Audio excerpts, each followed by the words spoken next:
തിരുവനന്തപുരം ജില്ലയിൽ നവകേരള സദസ്സ് പുരോഗമിക്കുന്നതിനിടയിൽ പ്രതിഷേധവുമായി യൂത്ത് കോൺഗ്രസ്. കാട്ടാക്കടയിൽ യൂത്ത് കോൺഗ്രസ് KSU പ്രവർത്തകർ ഏറ്റുമുട്ടി.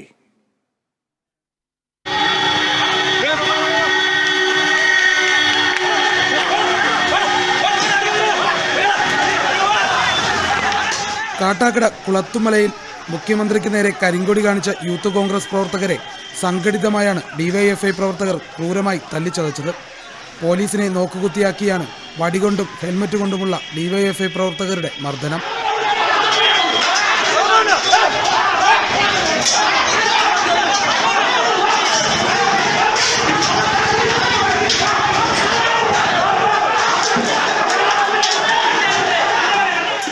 മഞ്ഞ നിറത്തിലെ യൂണിഫോമും നവകേരള സദസ്സിന്റെ ബാഡ്ജും ധരിച്ചെത്തിയ ഡിവൈഎഫ്ഐ പ്രവർത്തകരാണ് ആക്രമിച്ചതെന്ന് യൂത്ത് കോൺഗ്രസ് ആരോപിച്ചു. യൂത്ത് കോൺഗ്രസ് പ്രവർത്തകർ മർദ്ദനത്തെ ചെറുത്തതോടെ വലിയ സംഘർഷത്തിലേക്ക് വഴിയൊരുക്കി.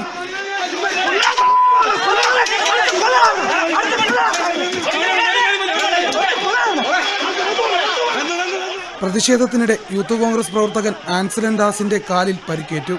മുഖ്യമന്ത്രിയുടെ അകമ്പടി വാഹനം കയറ്റിയതാണ് പരിക്കിന് കാരണമെന്ന് യൂത്ത് കോൺഗ്രസ് ആരോപിക്കുന്നു.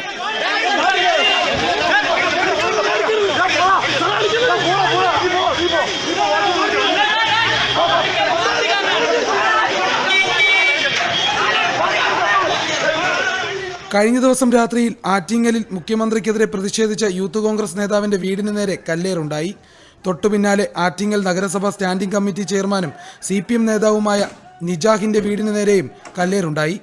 യൂത്ത് കോൺഗ്രസ് പ്രവർത്തകർ ഇന്ന് കരവാരം, ആലങ്കോട് പഞ്ചായത്തുകളിൽ ഹർത്താൽ ആചരിക്കുകയാണ്.